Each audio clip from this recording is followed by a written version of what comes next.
MPSC वर जीवापाड प्रेम करणाऱ्या सर्व स्पर्धकांना माझा नमस्कार. सूर्याची संरचना, स्ट्रक्चर ऑफ द सन, याचा एकदम थोडक्यात आपण परिचय करून घेऊया. कारण की काही टर्मिनॉलॉजी जे आहेत है ना, काही शब्दावली ज्या आहेत त्या शब्दावली वारंवार विचारल्या जातात आणि आपल्याला लक्षात येत नाही. तर त्याच्याबद्दल एकदम इंट्रोडक्टरी हा व्हिडिओ आहे. या व्हिडिओमध्ये आपण याची जी संरचना आहे ही आपल्याला कशी माहीत होईल त्याबद्दल बघूया. सोबतच संरचनेमध्ये काय आहे, कोणकोणते घटक आहेत आणि संरचनेमध्ये जे घटक आहेत त्यांची जी एकमेकांशी संबंध जो आहे तो एकदम थोडक्यात पाहून घेऊया तापमान आणि घनतेच्या दृष्टिकोनातून.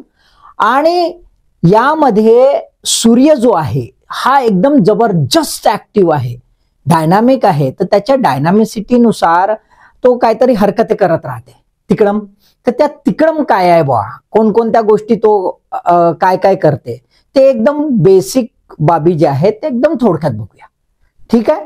पण आपल्याला माहित आहे सर्व व्हिडिओ सुरू करतोय त्याच्यापूर्वी काय, तर त्याच्यापूर्वी 2 प्रश्न. कशासाठी? आपला माइंडसेट डेव्हलप करायसाठी. तर मग 2 प्रश्न बघून घ्यायचे आणि मग व्हिडिओमध्ये ते सॉल्व करायचे. ओके, ठीक आहे. तर चला बघा, पहिला प्रश्न, खालीलपैकी कोणता थर सूर्याच्या अंतरंगाचा भाग नाही? Which of the following layer or zone असं म्हणू शकतो is not a part of the interior of the sun. सूर्याच्या अंतरंगाचा कोणता भाग नाही? प्रारणशील आवरण, रेडिएटिव्ह लेअर, वर्णावरण क्रोमोस्पियर, संवहन आवरण कन्व्हेक्टिव्ह स्पियर किंवा गाभा कोअर. कोणता अंतरंगाचा भाग नाही? दुसरं, खालीलपैकी अचूक विधाने आहेत, 2 विधाने दिलेल्या. Which of the following is or are correct statements आपल्याला बघायचे आहेत. सूर्याचे तापमान गाभ्यापासून कोरोनापर्यंत वाढत जाते. Temperature of the sun rises from core to the corona. ठीक आहे. ब आहे, सूर्यातील घनता गाभ्यापासून कोरोनापर्यंत कमी होत जाते. Density in the sun decreases from core to the corona. मग आपल्याला 4 ऑप्शन्स दिलेले आहेत, ढॅन ढॅन ढॅन करून ते पाहून घ्यायचे. ओके, आता चलाच मग, चला बघूया. यस, पहिल्यांदा सूर्याची जी संरचना आहे ती कशी माहित होईल है ना. आपण जातो का असा सूर्याले, ए घेरे बाबू मोजू आपण असा टेप घर मोज लमचा किती लांब आहे ना किती गोल आहे, मोजतो का? असा लावून पाहतो का, असा तव्यावर हात ठेवल्यासारखा गरम झाला का नाही, पाहतो का तसा? नाही, तसा बी पाहू नये आपण है ना. किंवा जा रे बाबू खोद रे बाबू, आपल्या पृथ्वीलाच तर पाहता नाही येत आतमधलं आहे ना. पृथ्वीचं अंतरंग तरी माहित आहे का आपल्याला? नाही. पृथ्वीचं जसं अंतरंग माहित नाही, एवढी थंड आहे बिचारी तरी माहित नाही, आतमध्ये गेलं की खोलवर किती आहे माहित नाही. तर सूर्य असा तप्त गोडा है ना, अजूनपर्यंत तर आपण दुरूनच डोंगर साजरे रे बाबा है ना. जवळ गेला का इथूनच तर सेक लागते ना, उन्हाळ्यात असा मस्त सेक लागते. तर तिथं जवळ गेला तर का होईल, बरोबर आहे. म्हणून डायरेक्ट तर काही शक्य नाही. मग डायरेक्ट शक्य नाही तर माणूस हा तिकडम वाला आहे, तो काही शांत बसत काले. जर डायरेक्ट माहित नाही होय तर तो इनडायरेक्ट आहे का नाही. एकीनं कर सांगितलं नाही का तुझं नाव काय व असा विचारला न तिनं सांगितलं नाही तर पोट्टे काय करतात, इनडायरेक्ट कुठून ना कुठून खबऱ्या काढतात. तसेच शास्त्रज्ञ, आपले पोट्टे बी शास्त्रज्ञासारखे. तर शास्त्रज्ञांनी शोधून काढली इनडायरेक्ट मेथड. कोणती? पहिले मॉडेल बनवला, गणितीय प्रतिमान बनवले, मॅथमॅटिकल मॉडेल. आणि दुसरं आहे डॉपलर बदल, डॉपलर शिफ्ट. तर गणितीय प्रतिमानामध्ये काय केलेलं आहे आपण, की गणितीय आधाराच्या त्याच्या बेसिसवर आपण काही कॅल्क्युलेशन केले. म्हणजे जे काही ऑब्झर्वेशन होत होतं ज्याला स्पेक्ट्रल ऑब्झर्वेशन म्हणतोय, आणि त्याच्या आधारावर आपण कॅल्क्युलेशन्स केले आणि सांगितलं की बाबा तारा कसा असतो. तर तारा हा स्टेबल कंडिशन मध्ये काहीतरी बाबींमुळे असतो. कोणत्या बाबींमुळे? 2 बाबींमुळे. आपण पाहिलेलं आहे त्याच्यामध्ये ताऱ्यांच्या याच्यामध्ये. ठीक आहे. की इंटरनल काय राहते, इंटरनल जे प्रेशर आहे ते बाहेरचं प्रेशर राहते, आतमधलं जे आहे ते बाहेर जाणारं प्रेशर राहते, है ना. ते कुठलं आहे, थर्मल प्रेशर. आणि असं ओढणारं कॉन्सन्ट्रेशन आतमध्ये असल्यामुळे ओढणारं काय आहे, ते मास आहे, प्रेशर, वस्तुमानाचं प्रेशर आहे, ते म्हणजे कुठलं आहे, ग्रॅव्हिटेशनल प्रेशर. ग्रॅव्हिटेशनल प्रेशर आतमध्ये आणि थर्मोन्यूक्लिअर प्रेशर बाहेर, ह्या दोघांचा बॅलन्स होऊन काय होतं, हायड्रोस्टॅटिक इक्विलिब्रियम, तसं इक्वेशन तयार केलं, बरोबर आहे. द्रव स्थितिक समतोल समीकरण तयार केली आणि त्याच्या आधारावर आपण सूर्याचं आकलन करतोय. डॉपलर जो आहे, डॉपलर शिफ्ट, त्याच्या आधारावर काय करतोय, तर जसं पृथ्वी कंपन पावते तसंच सूर्यामध्ये असे धडामधम न्यूक्लिअर फ्युजन आणि ते त्यातले बाहेर पडणारे प्रकाश किरण आणि त्याची धुसमूस, त्याच्यामुळे असं खडखड आता खडखड होते, म्हणजे काय होते, कंपन होते, व्हायब्रेशन होते.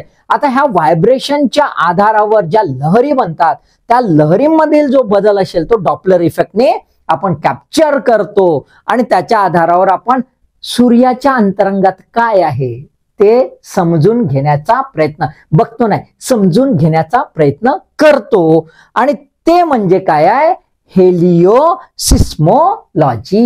हेलिओसिस्मोलॉजी म्हणजेच सूर्याच्या अंतरंगामध्ये जी धुसमूस आहे, जे व्हायब्रेशन्स आहे, ते बिलकुल भूकंपासारखे आहेत आणि त्या लहरी ज्या आहेत त्या लहरींचा अभ्यास केला जातो सौर भूकंप शास्त्रामध्ये, हेलिओसिस्मॉलॉजी. तर हेलिओसिस्मॉलॉजीच्या आधारावर, जसं सिस्मॉलॉजीच्या आधारावर आपण पृथ्वीचा अंतरंग समजून घेतो, तसंच सूर्याच्या भूकंपाच्या आधारावर आपण सूर्याचा अंतरंग समजून घेतो. क्लिअर. चला, दुसरं आहे आता की सूर्य जे आहे तो असा आवरणात्मक आहे का, लेयर्स मध्ये आहे का, म्हणजे कांद्यासारखे जे पापुद्रे असतात एकावर एक, तसं सूर्याचे लेयर्स आहेत का. आपण असं म्हणतो सन इज लेयर्ड, त्याला खूप सारे आवरण आहेत. तर खरंच आवरण आहेत का, तर एका साईडने हो. कारण प्रत्येक आवरण जे आहे, गाभ्यापासून कोरोनापर्यंत, प्रत्येक आवरणाचं आपलं तापमान, आपली घनता है ना, त्यातलं दबाव, ह्या सर्व बाबी किंवा त्यातली प्रक्रिया, म्हणजे काहीतरी कार्यप्रणाली जी आहे ती एकदमच युनिक आहे. गाभ्यामधलं जे तापमान आहे ते कोरोनामध्ये नाही, किंवा फोटोस्पियर मध्ये नाही, किंवा रेडिएक्टिव्ह झोन मध्ये नाही. प्रत्येक याचे एक विशेष टेम्परेचर, विशेष प्रेशर आणि विशेष डेन्सिटी आणि विशेष कार्य आहे. बरोबर आहे, आलं लक्षात. आणि त्याच्यामुळे आपण काय म्हणूया, यस इट्स लेयर्ड, हे आवरणात्मक आहे, कांद्यासारखा आहे, ओनियन स्ट्रक्चर हा कॉन्सेप्ट आहे तो, हो रे बाबा बरोबर आहे. पण असं पण लक्षात आलं की असं नाही. कसं, तर उष्ण शीत जे आहे, म्हणजे कूल एरिया आणि हॉट एरिया आपल्याला एका सोबतच नांदताना दिसतो. हे बाजूला कूल आणि इथे हॉट. जसं फोटोस्पियर जर तुम्ही पाहाल तसं दिसते, तिथेच कूल जे आहे गॅसेस जमा होतात आणि तिथूनच हॉट गॅसेस वर येताना दिसतात, ग्रॅन्युल्स तयार होतात. म्हणजेच काय आहे, आपल्याला असं लक्षात येतं की एकाच ठिकाणी कूलर एरिया आणि हॉट एरिया असं कॉम्बिनेशन मध्ये आहे. तर आपण कसं म्हणू शकतो की तापमानाच्या आधारावर किंवा घनतेच्या, की एकदम स्पष्टपणे त्याला विलगीकरण म्हणजे डिस्टिंक्शन करू शकतो असं नाही. त्याचं एक उदाहरण आहे की कार्बन मोनॉक्साईड जे आहे, याचे जे ढग आहेत, ते कार्बन मोनॉक्साईडचे ढग याची तापमान इन जनरल 4000 डिग्री केल्विन पेक्षा कमी आहे. मग एवढं कमी आहे तर ते एकाच एरियात राहायला पाहिजे. तर आपल्याला फोटोस्पियरलाही म्हणजे तेजावरणलाही दिसते आणि क्रोमोस्पियरलाही, जिथे तापमानामध्ये फरक आहे तिथे एकसारख्या तापमानाचे हे मेघ दिसून येतात. म्हणजेच इंटरमिक्सिंग आहे असं आहे. पण तरी सुद्धा अभ्यासाच्या दृष्टिकोनातून आपण सूर्याचं अंतरंग म्हणजे संपूर्ण संरचना जी आहे त्याची आपण काय करतो, थर करतो आणि त्याला समजून घेण्याचा प्रयत्न करतो. तर ते थर कसे आहेत ते आता बघूया. ओके, बघा थर कशी आहेत. तर तुम्हाला असं दिसेल, अंतरंगाच्या एकदम कोर, एकदम केंद्रबिंदूपासून तर वरपर्यंत जे सूर्य आपल्याला दिसतो तिथपर्यंत आपल्याला वेगवेगळे आवरण जे आहे ते आवरण दिसून येतात. ते आवरण विचारल्या जातात परीक्षेत. है ना. त्याच्यामुळे आवरण समजून घेऊया. एक पहिलं आवरण समजून घेऊया. दुसरं आवरणांचा सिक्वेन्स पण कधी कधी विचारू शकतात, त्यामुळे आवरणांचा सिक्वेन्स सुद्धा लक्षात घ्यायचा. हा, आवरणांचे वैशिष्ट्य पण विचारू शकतात, तर ते दुसऱ्या व्हिडिओमध्ये आपण पाहून घेऊया. याच्यामध्ये केवळ आपण तोंड ओळख करून घेतोय. ठीक आहे, तर आपण आतमधून बाहेर येऊया. कुठून? आतमधून बाहेर. सर्वात प्रथम आतमध्ये हा बॉल दिसतो. आपल्या पृथ्वीमध्ये असा बॉल आहे, इथे बॉल दिसतो. तो काय आहे? गाभा, कोअर है ना. पृथ्वीत असा गाभा आहे, कोअर आहे तो, बरोबर आहे. त्याच्यानंतर याच्यानंतर बघा अशा लहरी लहरी दिसत आहेत. त्याच्यानंतर जो एरिया आहे तो आहे प्रारणशील थर, रेडिएटिव्ह झोन. प्रारणशील थर म्हणजे रेडिएटिव्ह, त्याच्या गुणानुसारच त्याचं नाव दिलेलं आहे. ते गुण कसे ते आपण नंतर पाहूया. ठीक आहे. त्याच्यानंतर तिसरं आहे प्रक्रमी थर किंवा संवहनी थर म्हणजे कन्व्हेक्टिव्ह झोन. आलं लक्षात. पहिला आपण पाहिला गाभा, दुसरा आपण प्रारणशील थर म्हणजे रेडिएटिव्ह झोन, तिसरं प्राक्रमी थर संवहनी कनेक्टिव्ह झोन. बरोबर आहे. आता तुम्ही मधातला का हो, तर हा जो मधातला आहे हा संक्रमणाचा पॉइंट आहे. हा कोणता आहे? संक्रमणाचा ट्रान्झिट झोन आहे. छोटासा ट्रान्झिट झोन आहे. त्या ट्रान्झिट झोनला नाव काय आहे? टेकोक्लाइन. त्याला काय नाव आहे? टेकोक्लाइन. म्हणजे टेम्परेचर असं भरकन बदलून जातं म्हणून टेकोक्लाइन. ठीक आहे, आलं लक्षात. म्हणजे एकाच याच्यातून दुसरे प्रक्रिया पण भरकन बदलते, बरोबर आहे. पण त्या थरामध्ये जे आहे दोन्ही प्रक्रिया दिसतील, थोडंसं धुसमुस दिसेल, असा म्हणजे टेकोक्लाइन. ठीक आहे. आता आपल्यामध्ये काय दिसतात? गाभा, प्रारणशील थर, प्राक्रमिक किंवा संवहनी थर. 1, 2, 3 आणि टेकोक्लाइनलाही तिथे पकडून घ्यायला काय म्हणतो? अंतरंग, इंटेरियर. हा सूर्य आहे. कुठला सूर्य आहे? गाभा. कुठला सूर्य आहे? गाभा म्हणजे ज्याला कोअर म्हणतो. त्यानंतर प्रारणशील थर म्हणजे रेडिएटिव्ह झोन. त्याच्यानंतर संवहनी थर म्हणजे कन्व्हेक्टिव्ह झोन आणि त्याच्या मधात रेडिएटिव्ह आणि कन्व्हेक्टिव्हच्या मधात आहे टेकोक्लाइन. म्हणजे हे बाब कुठली आहे? याला अंतरंग म्हणजे हा सूर्य आहे, सूर्याच्या आतमधला. परंतु सूर्य जो हा आतमधला आहे तो आपल्याला कधीच दिसत नाही. तो आपल्याला कधीच दिसत नाही. जे काही आपण आपल्या दृष्टीने बघतो, आपल्या डोळ्यांनी बघतो, तो काय बघतोय? तर त्याच्या खाली तेजावरण, फोटोस्पियर. म्हणजे हा झाला सूर्य ऍक्च्युली, आणि हा इकडे आपल्याला सुरू होतो त्याच्या वरचा भाग, त्याच्या वरचा भाग, सूर्याच्या वरचा भाग. तर जो आहे तो पहिला आहे तेजावरण. पहिला आहे तेजावरण. दुसरा आहे वर्णावरण. बघा हा दिसतोय तेजावरण आहे, तेजावरण.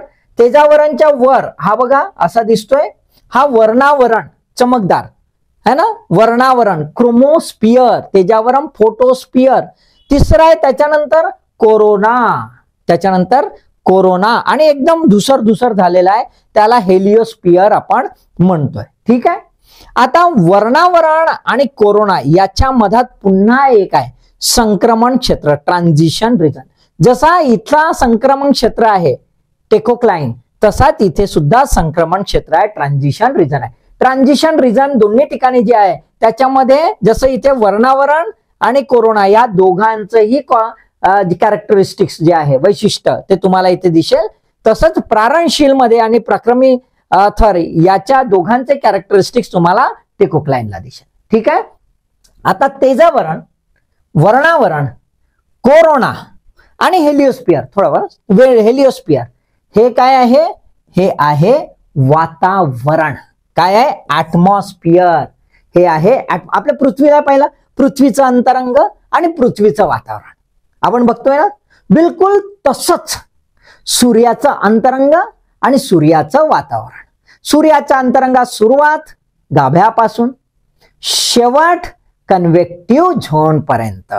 आलं लक्षात. ठीक आहे.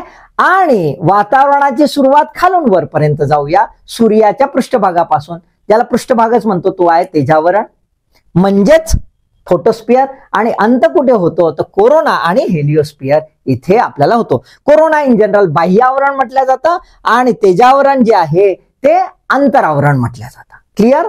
लक्षात आलं? तर आपल्याला काय दिसतंय? सूर्याचे दोन भाग, एक अंतरंग आणि दुसरं वातावरण. क्लिअर?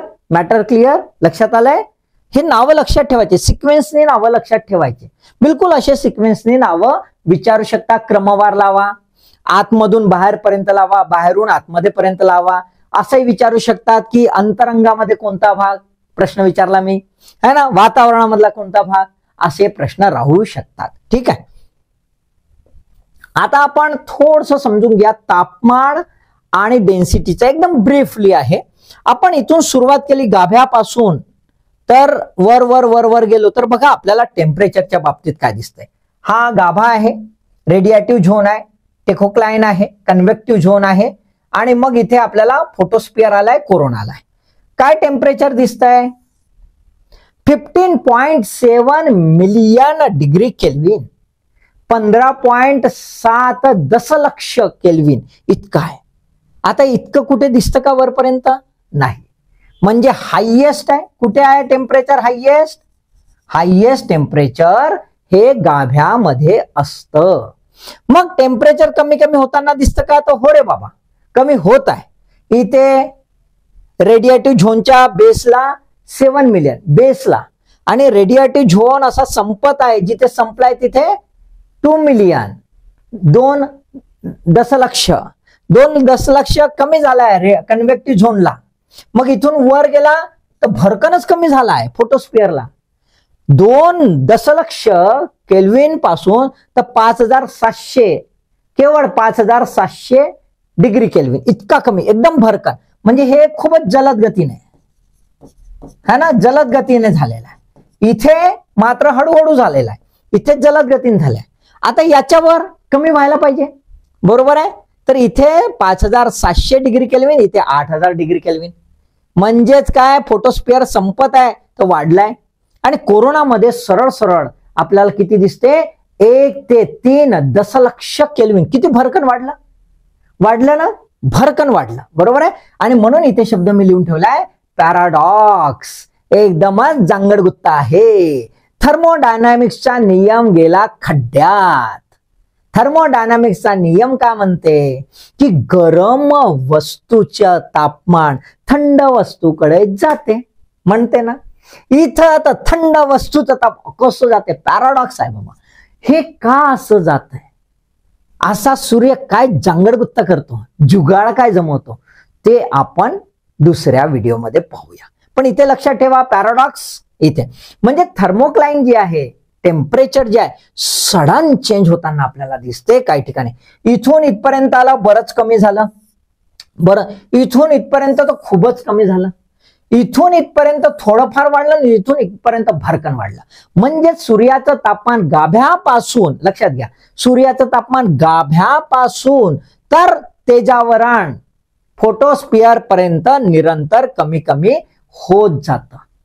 पण फोटोस्फिअर पासून नंतर मात्र तापमान वाढत वाढत जातं. लक्षात आलं? ही पॅराडॉक्स लाईन आहे. फोटोस्फिअरचा बेस हा पॅराडॉक्स लाईन आपल्याला दिसून येतो. डेन्सिटी बद्दल बघूया. तर डेन्सिटीचं काय दिसते? 150 gram per cubic centimetre. 150 gram per cubic centimetre, जबरदस्त है ना. नंतर मात्र जसं गाभ्याच्या बाहेर बघा भरकनच कमी, 20 ग्रॅम. आणि मग तर विचारू नका, मग तर काही हेच नाही. म्हणजे एवढा सूर्याचा भाग आपल्याकडे आणून बसा, आता असे खेळू लाली लप्पा असं 0.2 ग्रॅम. लक्षात आलं? पाण्याचा बूंद तरी हलका राहील, पण हे म्हणजे भारी राहील, हे लमचे असे होऊन गेले एकदमच. मग तर हवेपेक्षाही कमी 0.00 किती दिले रे बाबा? 3 आणि 3 एवढं कमी. म्हणजे अशी थीन एअर, थीन अशी फू मारला तरी कुठल्या कुठे जाईल इतकं. खरं आपण मारू नाही शकतो, तिथं जात नाही शकतो. हा ठीक आहे. म्हणजे आपल्याला काय दिसते? डेन्सिटी ही गाभ्यापासून वरपर्यंत निरंतर कमी कमी होत जाते. याच्यासारखं आहे का? कमी कमी होत गेला, नखरे केला, लमच्याला भरकन वाढला.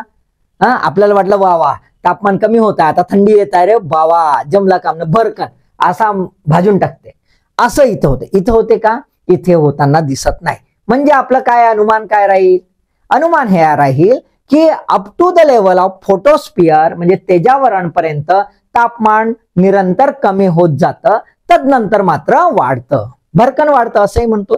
दुसरीकडे आपल्याला काय दिसतं की घनता मात्र निरंतर कमी कमी होत जाते. क्लिअर? अशी जनरल स्टेटमेंट विचारतात. आलं लक्षात? चला ठीक आहे. आता आपण काही हे बघून घेऊया नावं. सूर्य जो आहे ना तो डायनामिक आहे, तो असा बसणार आहे, हलाल नाही आहे. रोजच बिचारा सकाळी येते नमस्कार कराले, रोज संध्याकाळी टाटा बाय बाय करते, तुम्हाला झोपवते, सकाळी पुन्हा म्हणते उठावे झोपून कायल्या आमच्या म्हणते ना असं. मग आपण पण उठतो कोंबड्यासारखे कुकुचकू करत, आणि मग दिवसभर काय करतो कोंबडीगिरी माहित नाही, संध्याकाळी पुन्हा खुराड्यात आहे की नाही. तो आपल्याला बिलकुल जागवते आणि झोपवते. मग झोपवते म्हणून का तो झोपला का नाही, तो दुसऱ्यांना उठवते. बिचारा निरंतर 24 तास काम करत राहते. तर तो असा डायनामिक आहे, असा शांत नाही आहे, है ना, खडखडणारा आहे. आणि त्या खडखडण्यामुळे तिथे विविध प्रकारचे कार्य, त्याला सोलर ऍक्टिव्हिटी आपण म्हणतो. त्या सोलर ऍक्टिव्हिटीमुळे विविध ज्याला आपण रूपे जी आहेत, है ना, some sort of the forms ते तयार होतात. ते कोणते सहज नाव आता इथे समजून घेऊया, मग डिटेलमध्ये आरामात प्रत्येकाचं वर्णन बघूया. ठीक आहे. आता बघा हा सूर्य दिसतोय असा, आणि सूर्यावर हा असा कर्वेचर आलाय, दिसतंय तुम्हाला. हे असं इथून असा आणि असा आलाय. हार्ट नो का हार्ट शेप म्हणा, नाही तर काहीतरी लवव करते का तो सूर्य. अरे प्रेमच करते आपल्यावर म्हणून तर टिकून आहो, नाही तर मेलो असतो आपण, आहे ना. त्याला फुगू तर द्या, गुस्सा आला ना तसा फुगून जाईन ना, पृथ्वीला खाऊन घेईन. बस फक्त आता 5 बिलियन वर्ष वाट पहा.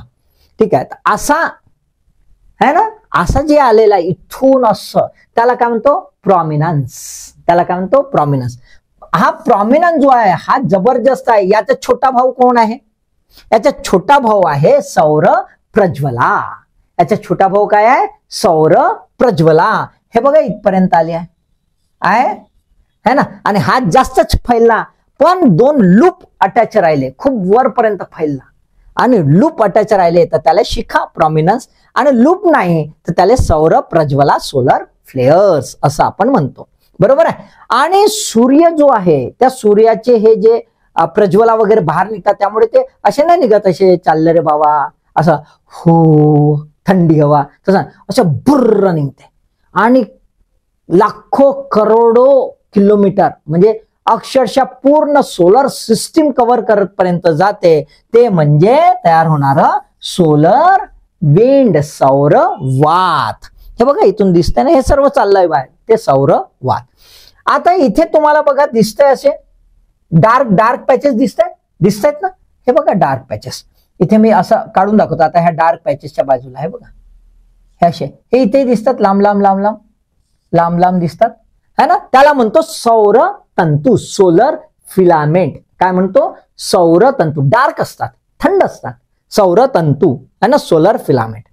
आता याच्यामध्ये काही ब्राईट आहे ना, इथे बघा आजूबाजूला इथे डार्क पॅचेस आहेत, डार्क पॅचेस आहेत, डार्क पॅचेस आहेत. हे डार्क पॅचेस म्हणजे सनस्पॉट.